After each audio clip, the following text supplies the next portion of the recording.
पत्रकार वार्ता में हमारे बीच रामपुर से पूर्व में प्रत्याशी रहे श्रीमान कौल सिंह नेगी जी, भारतीय जनता पार्टी सिर्फ प्रदेश कार्यकारिणी के सदस्य व हिमफेड के डायरेक्टर श्री नरेश चौहान जी, पूर्व में कैलाश फेडरेशन के चेयरमैन रहे व पूर्व प्रत्याशी श्रीमान ब्रिजलाल जी, प्रदेश कार्यकारिणी सदस्य श्रीमान श्यामलाल गुप्ता जी और मंडल महामंत्री अनिल चौहान जी, मंडल उपाध्यक्ष जयलाल लंबरदार जी व बुद्धिजीवी प्रकोष्ठ के अध्यक्ष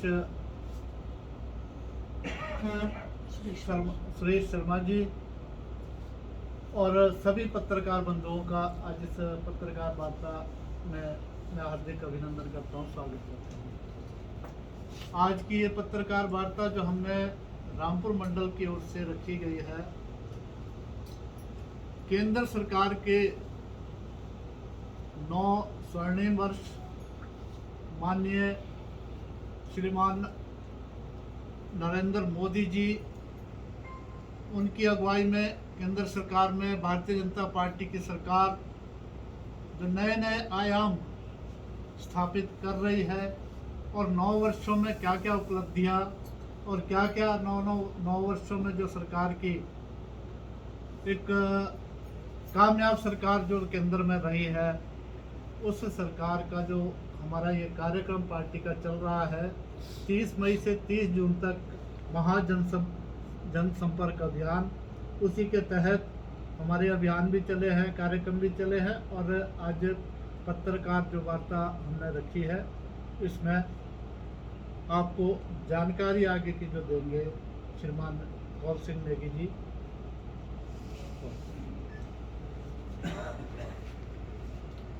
आज की प्रेस वार्ता में हमारे साथ उपस्थित रामपुर मंडल के सम्माननीय अध्यक्ष आदरणीय कुलवीर खून जी और ऐसे प्रदेश कार्यकारिणी के सदस्य आदरणीय नरेश चौहान जी, आदरणीय ब्रिजलाल जी, आदरणीय श्यामलाल गुप्ता जी, मंडल के महामंत्री अनिल जी, हमारे मंडल के उपाध्यक्ष जयलाल जी, बुद्धिजीवी प्रकोष्ठ के हमारे अध्यक्ष सुरेश शर्मा जी और उपस्थित प्रिंट मीडिया, इलेक्ट्रॉनिक मीडिया से जुड़े सभी पत्रकार बंधु भगिनी का मैं आपका स्वागत करता हूँ, अभिनंदन करता हूँ। हमारे साथ ऐसे रामपुर मंडल के मीडिया के प्रभारी दिनेश खमराज जी भी हमारे बीच उपस्थित है। जैसा कि माननीय अध्यक्ष जी ने आप सभी से कहा कि हाल ही में 29 मई को आदरणीय नरेंद्र मोदी जी के नेतृत्व में चलने वाली सरकार के स्वर्णिम 9 वर्षों का कार्यकाल पूरा हुआ है। अगर हम देखें 9 वर्षों का कार्यकाल सेवा का, सुशासन का और गरीब कल्याण के लिए समर्पित रहा है। आज जिस प्रकार से देश की छवि पूरे विश्व में उभरी है, भारत का मान सम्मान जिस प्रकार से बढ़ा है, उससे देश का हर नागरिक का सीना गर्व से चौड़ा होता है। जब हमारे देश के प्रमुख आदरणीय नरेंद्र मोदी जी जब विदेश में जाते हैं, किस प्रकार से उनका सम्मान होता है, मुझे लगता है कि हर एक नागरिक को उस पर गर्व होता है। हाल ही में जब विदेश दौरा गए, हम सभी जानते हैं, अमेरिका जैसे देश के राष्ट्रपति उनको ऑटोग्राफ लेने की बात करते हैं। जब ऑस्ट्रेलिया में जाते हैं, ऑस्ट्रेलिया के प्रधानमंत्री उनको यू आर द बॉस कहकर संबोधित करते हैं और एक देश के प्रमुख उनके पैर छूकर उनका सम्मान करते हैं। मुझे लगता है कि जो सम्मान बढ़ा है, ये पूरे देश के नागरिकों का सम्मान है, भारत का सम्मान है। आज आदरणीय नरेंद्र मोदी जी पूरे विश्व भर में सबसे बड़े लोकप्रिय और सबसे मजबूत नेता के रूप में उभरे। जितने भी प्रकार के सर्वे पूरे विश्व भर में हुए, उसमें यही साबित हुआ कि आदरणीय नरेंद्र मोदी जी पूरे विश्व में सबसे मजबूत लीडर के रूप में उभरे हैं।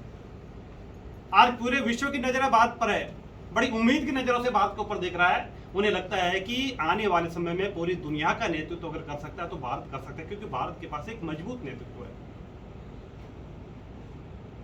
आज हम सभी भारतीय जनता पार्टी के कार्यकर्ता अपने आप को गर्व महसूस करते हैं कि भारतीय जनता पार्टी की सरकार आज केंद्र में चल रही है। एक सशक्त नेतृत्व हमने दिया है, नरेंद्र मोदी जी के रूप में हमने सशक्त नेतृत्व दिया है। जब अर्थव्यवस्था की हम बात करते हैं, आज 5वें नंबर पर भारत की अर्थव्यवस्था है। जिस देश ने 200 वर्षों तक भारत को गुलाम बनाया, ऐसे ब्रिटेन जैसा देश आज 6वें स्थान पर है, उससे ऊपर भारत की अर्थव्यवस्था है। 2014 से पहले का भारत और 2014 के भारत का अगर देखें, उसमें नजर दौड़ाएं, मुझे लगता है कि हर नागरिक को एक बहुत बड़ा अंतर हमें देखने को मिलेगा। 2014 से पहले भारत की अगर चर्चा होती थी, भारत की बात होती थी, भारत के लोग चर्चा करते थे, तो हम सभी को ध्यान है कि किस बात की चर्चा होती थी। उस बात की चर्चा होती थी कि हर महीने कोई ना कोई नए घोटाले उसमें आ रहे हैं। 2G घोटाला है, कॉमनवेल्थ घोटाला है, कई प्रकार के घोटाले उस समय आए। लेकिन 2014 के बाद का भारत अगर हम देखें तो किसी भी मंत्री के ऊपर भ्रष्टाचार के इस तरह के लांछन नहीं लगे। यानी भ्रष्टाचार मुक्त भारत बनाने की दिशा में भारत आज आगे बढ़ा है।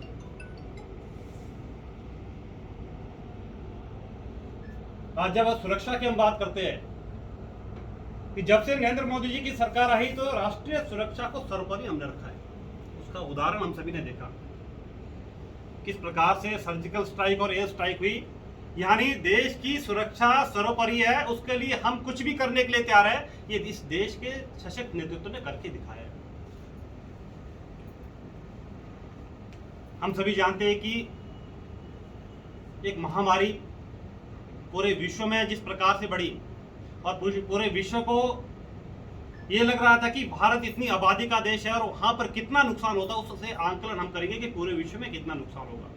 लेकिन जिस प्रकार से भारत ने कोविड के खिलाफ लड़ाई लड़ी, केवल मात्र भारत के अंदर ही नहीं लड़ी, भारत के अंदर तो ऐसे मुफ्त 80 करोड़ लोगों को मुफ्त में वैक्सीन करवाई। लेकिन इसके अलावा 100 अन्य देशों को भी मुफ्त में वैक्सीन देने का काम भारत ने किया।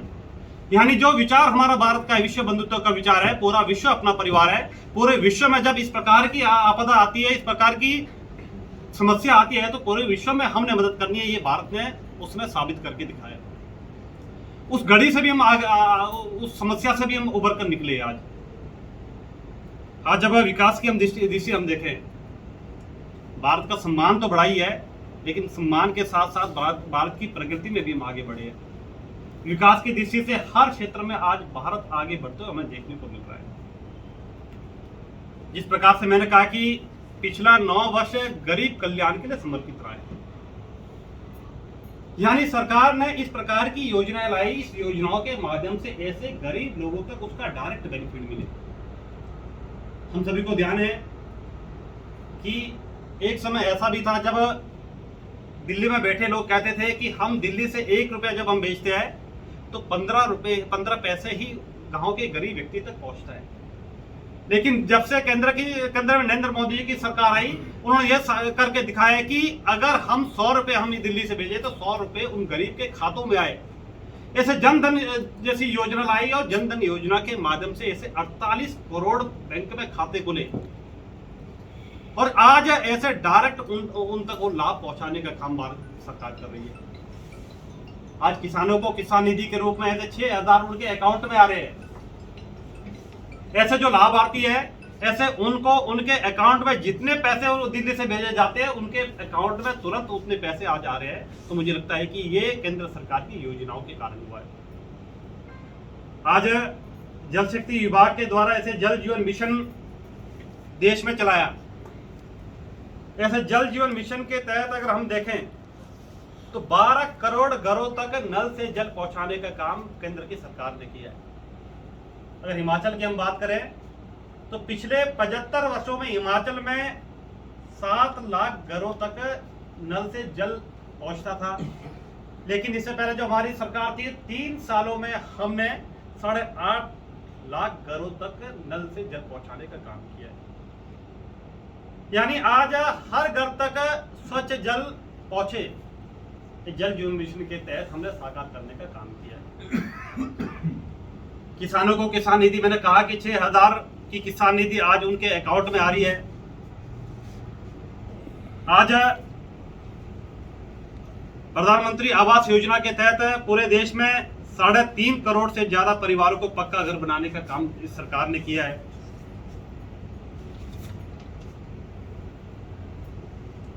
जब कोविड के समय रोजगार छिन गए थे, मजदूरों को काम नहीं मिल रहा था, घरों में सारे बंद थे, तो उस समय देश की सरकार ने 80 करोड़ लोगों को मुफ्त में राशन देने का काम किया है। यानी कोई भूखा ना मरे, कोई भूखे के कारण परेशान ना हो, ऐसे लोगों को कोविड के समय 80 करोड़ लोगों को मुफ्त में राशन प्रोवाइड किया। ऐसे 5 लाख तक का इलाज मुफ्त में हो, ऐसे आयुष्मान भारत जैसी योजना केंद्र सरकार ने लाई, और उसी के तर्ज पर हिमाचल की पूर्व सरकार ने हिमकेयर योजना लाई, जिसका लाभ मुझे लगता है कि ऐसे लाखों लोगों ने हिमाचल प्रदेश में लिया है। आज जन औषधि केंद्रों में ऐसे सस्ती दवाइयां, हमें मालूम है कि जहां जहां जन औषधि केंद्र है वहां पर सस्ती दवाइयां मिल रही है। ऐसे पूरे देश भर में 9300 ऐसे जन औषधि केंद्र सरकार के योगदान से खोले गए हैं। हम सभी को मालूम है कि ऐसे सामान्य जो EWS का कोटा 10% आरक्षण ऐसे सामान्य वर्ग के लोगों को मिले जो आर्थिक रूप से कमजोर है, मुझे लगता है कि यह भी केंद्र सरकार की एक बहुत बड़ी देन है। आज जब हम 2014 के पहले और 2014 के बाद का अगर देखें, अगर विकास की दृष्टि से हम देखें, तो मैं आप सभी को तथ्य आधार पर मैं बताऊं तो 2014 से पहले जो एयरपोर्ट पूरे देश भर में थे, 74 एयरपोर्ट थे 2014 तक, आजादी से लेके 2014 तक। 2014 के से लेके अगर 23 की हम बात करें तो 74 और एयरपोर्ट भारत की सरकार ने बनाए। 20 से नहीं वंदे मातरम एक्सप्रेस लगाई, 20 में से एक हम सभी को सौभाग्य है कि एक वंदे मातरम एक्सप्रेस ऊना से चल रही है। फास्ट परिवहन यानी मेट्रो सुविधा मिडिल क्लास के लिए जो सस्ता सुपर फास्ट परिवहन है, 2014 से पहले ऐसे 5 शहरों में अपनी मेट्रो सुविधा थी। 2014 के बाद ऐसे 15 शहरों में ये मेट्रो सुविधा शुरू हुई है। एम्स जैसा संस्थान 2014 से पहले 7 था, और 2014 के बाद 15 नए एम्स पूरे देश भर में खुले हैं, और एक एम्स हमारा हिमाचल प्रदेश के बिलासपुर में है, जिसका पीछे आदरणीय नरेंद्र मोदी जी ने जिसका शुभारंभ किया है। मेडिकल कॉलेज की हम बात करें तो 2014 से पहले 641 मेडिकल कॉलेज थे। 2014 से बाद जो मेडिकल 700 नए मेडिकल कॉलेज दिए। जो मेडिकल की सीटें थी 2014 तक कुल 82,460 मेडिकल की सीटें थी, और 2014 के बाद बढ़ाकर नई 69,673 सीटें मेडिकल की सीटें प्रोवाइड कराई है। IIT 16 थी 2014 से पहले, 7 नई IIT 2014 के बाद खुले। IIM 13 थे, 7 नई IIM खुले, एक IIM हमारा सिरमौर में चल रहा है। विश्वविद्यालय 723 थे, 390 2014 के बाद खुले हैं। ऐसे मुझे लगता है कि हर दृष्टि से 2014 के बाद भारत आगे बढ़ा है, अतुलनीय विकास हुआ है, लगातार हर क्षेत्र में आगे बढ़े हम। अटल टनल जैसी योजना 10,000 फीट की ऊंचाई पर दुनिया की सबसे लंबी हाईवे टनल अगर कहीं बनी है, किसी ने बनाई है, ये तो केंद्र सरकार की देन से हमारे प्रदेश में रोहतांग टनल है। देश में नए स्पोर्ट्स कल्चर डेवलप हुआ है। जिस प्रकार से हम देखते हैं ओलंपिक का स्पोर्ट्स है, कई प्रकार के मैदान, किस प्रकार से मेडल हमारे देश के लिए आते हैं, मुझे लगता है कि 2014 के बाद अगर देखें तो उसका एक अलग ही वातावरण हमारे देश में स्पोर्ट्स का बढ़ा हुआ है।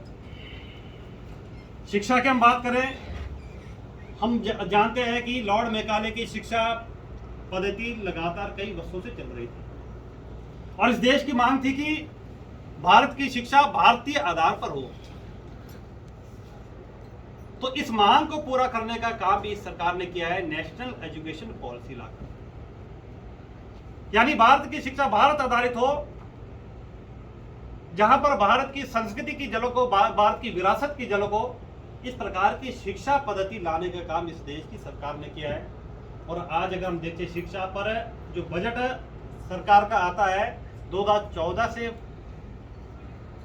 से पहले का जो बजट था, और आज ऐसे 3 गुना बढ़ाकर शिक्षा पर इस देश की सरकार खर्च कर रही है।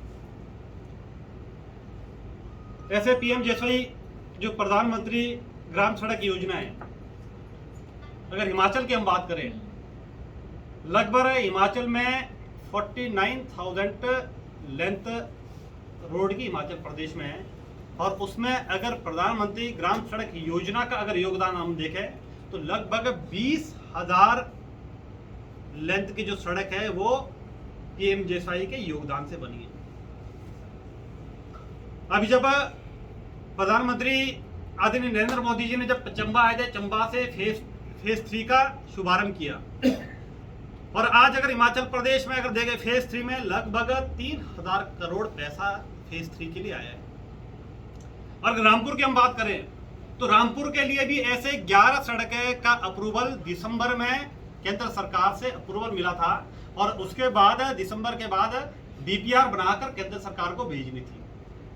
लेकिन आज अगर जब हिमाचल प्रदेश की हम बात करते हैं, हिमाचल प्रदेश में सरकार बने हुए लगभग 7 महीने हुए हैं, लेकिन 7 महीनों में अगर हम देखें जिस व्यवस्था परिवर्तन को लेकर सरकार आई थी, आज अगर वो व्यवस्था परिवर्तन हमें देखने को मिल रहा है तो व्यवस्था परिवर्तन ये है कि उनके पास बोलने के लिए तो कुछ है नहीं है, लेकिन जो काम पिछली सरकार ने किए थे और जो कार्य केंद्र की सरकार के सहयोग से हो रहा था उसका व्याख्यान करके ये हमने किया है, ये हमारे द्वारा हो रहा है, इस प्रकार के किया जा रहा है।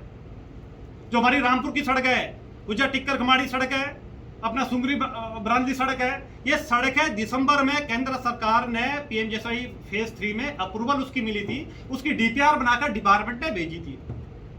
लेकिन आज प्रदेश सरकार के पास कुछ बोलने के लिए है नहीं है। जहां भी जाएंगे कि केंद्र सरकार के माध्यम से जो पीएमजीएसवाई में हमने लाई है, अरे भैया इसकी डीपीआर, इसकी अप्रूवल बीजेपी के सरकार के टाइम हुई थी और उसकी डीपीआर बनाकर केंद्र को भेजी थी, लेकिन वो स्वाभाविक तौर पर उसका आनी थी, तो इस समय आ रही है, वो अच्छा है। लेकिन मुझे लगता है कि जिसके सहयोग से हो रही है, जिसके योगदान से हो रही है, उसका भी व्याख्यान करने की आवश्यकता है।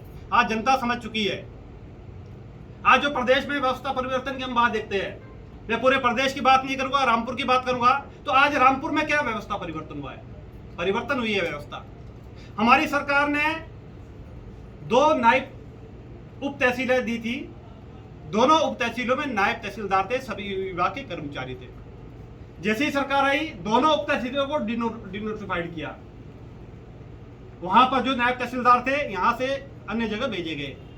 लेकिन जो पहले से नायब उप तहसीलें चल रही थी, सरान में उप तहसील है, तकलेश में उप तहसील है, अपना ननखड़ी में तहसील है। ऐसे हैरानी की बात है, पिछले 5 महीने से इन तहसीलों में नायब तहसीलदार का पद 5 महीनों से खाली है। हमारी सरकार में सभी के सभी उप तहसीलों में नायब तहसीलदार थे, लेकिन आज वहां की जनता को अपने छोटे छोटे कार्य के लिए रामपुर आना पड़ रहा है, परेशान है, हताश है, निराश है। ये व्यवस्था परिवर्तन है रामपुर का। रामपुर के हॉस्पिटल में आज अल्ट्रासाउंड नहीं हो रहे हैं, अल्ट्रासाउंड करने के लिए प्राइवेट में जाना पड़ रहा है। हमारी सरकार में एक समय ऐसा था 32 के 32 डॉक्टर यहाँ पर रामपुर के अंदर थे। आज ना तो ईएनटी का डॉक्टर है, अभी जो हमारा गायनी का डॉक्टर है वो भी छुट्टी पे चला है, लेकिन यहाँ के जो भी पेशेंट आते हैं उनको शिमला उनको भेजा जा रहा है। मुझे लगता है कि ये व्यवस्था परिवर्तन रामपुर के अंदर है। आज कई स्कूल ऐसे हैं जहां पर स्कूल बिना टीचर के चल रहे हैं।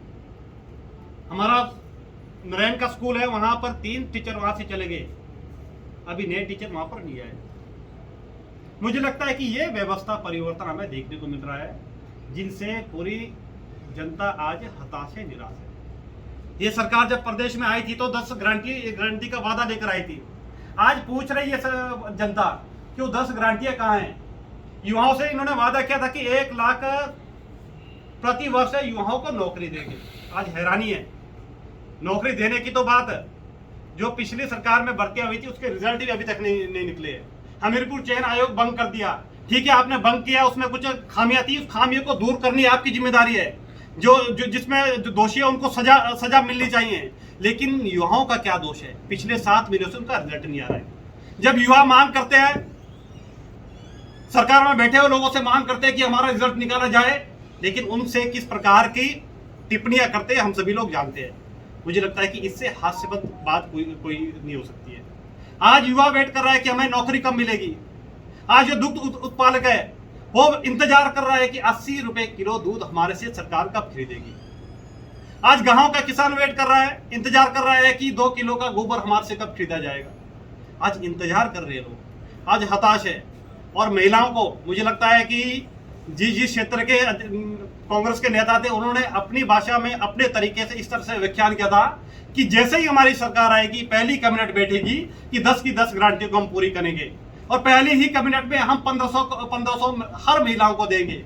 यानी एक परिवार में एक महिला है तो 1500 रुपए, 2 महिला है तो 3000, 3 महिलाएं तो 4500, 4 महिलाएं तो 6000। लेकिन आज वो महिलाएं पूछ रही है, वो अपने आप को ठगा हुआ महसूस कर रही है कि हमारे को ठग दिया, ठगने के कारण हमारे से वोट लिए।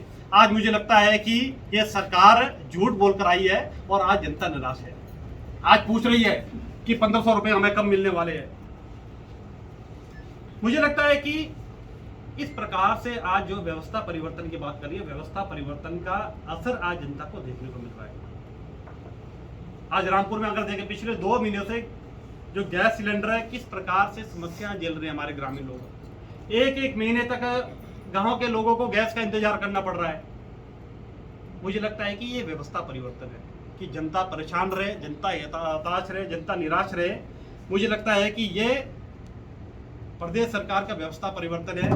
और भारतीय जनता पार्टी ने पिछले 1 महीने से पूरे देश भर में महाजनसंपर्क अभियान चलाया है। इस महाजनसंपर्क अभियान के माध्यम से हम जो हमारी केंद्र की सरकार है, केंद्र की सरकार के जो 9 वर्षों के योगदान है, उपलब्धियां हैं, जो अतुलनीय कार्य हुए हैं, उन कार्यों को लेकर, उन योजनाओं उपलब्धियों को लेकर हम जनता के बीच में जाने वाले हैं। अलग अलग प्रकार के कार्यक्रम पीछे भी आने वाले समय में होने वाले हैं।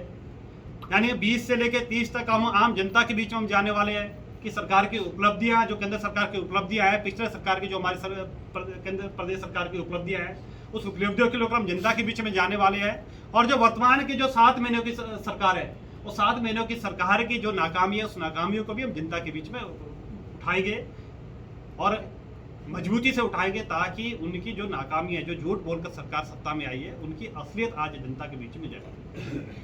और आज की प्रेस वार्ता में विशेष रूप से हमारी जो केंद्र सरकार की जो 9 वर्ष की उपलब्धियां थी, उस उपलब्धियों को लेकर आज प्रेस वार्ता थी। और कुछ बातें रह गई है।